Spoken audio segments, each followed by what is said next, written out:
Сайн байцгаана уу? Cambridge IGCSE англи хэлний тех 5 тех хөтөлбөрийн талаарх мэдээллийг та бүхэндээ танилцуулъя.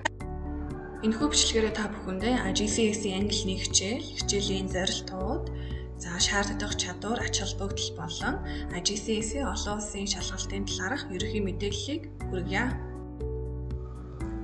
Cambridge IGCSE First Language English хөтөлбөр нь англи хэлийг их хэлний түвшинд судалдаг ба энэ хичээлийг суурь болгон сурагч нар 6, 7, 8 дугаар ангидаа checkpoint 1, 2, 3 хөтөлбөрийг үзэж судалсан байгаа.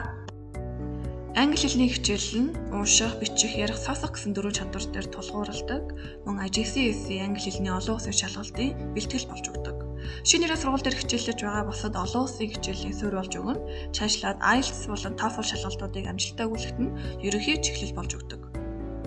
9 болон 10 дугаар ангидаа IGCSE англи хэлний хөтөлбөрийг үзэж судалдаг. Шалгалтын бэлтгэлээс хамааран 10 юм уу 11 дугаар ангидаа олон улсын шалгалтаа өгнө.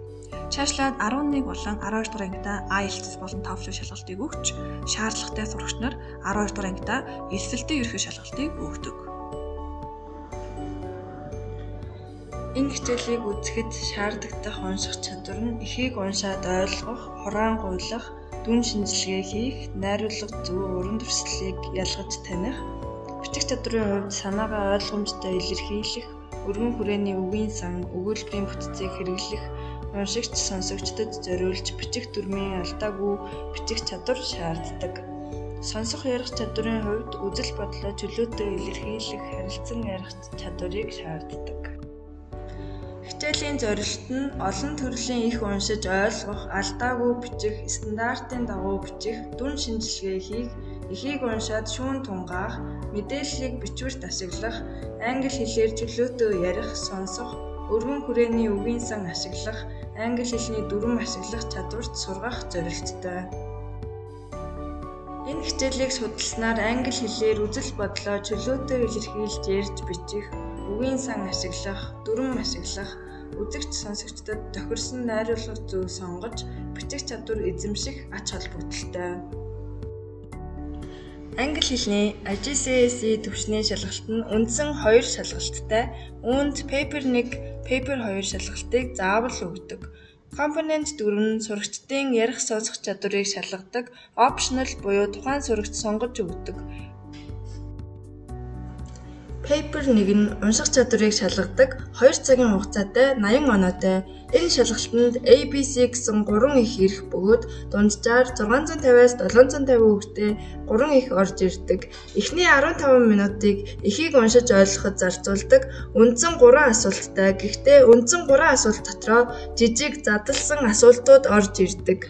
Эхний асуултанд сурагчдын уншиж ойлгох чадварыг шалгасан жижиг наривчилсан 15 онооны асуултыг сурагчдад өгдөг бөгөөд нэмэлтээр хураангуйлж товчилж ойлгосноо өөрийн үгээр бичих 15 онооны даалгаврыг багтаадаг. Хоёр дахь асуулт нь өгөгдсөн эхийг уншаад зохиогчийн гаргаж буй ил болон далд санааг өөрийн үгээр тайлбарлах наривчилсан асуултууд орж ирдэг. Нийт 25 оноотой. Гурав дахь асуулт нь мөн адил эхийг уншиж ойлгох чадварыг шалгадаг. 250-аас 350 үгэнд бичвэрчдэг 25 оноотой.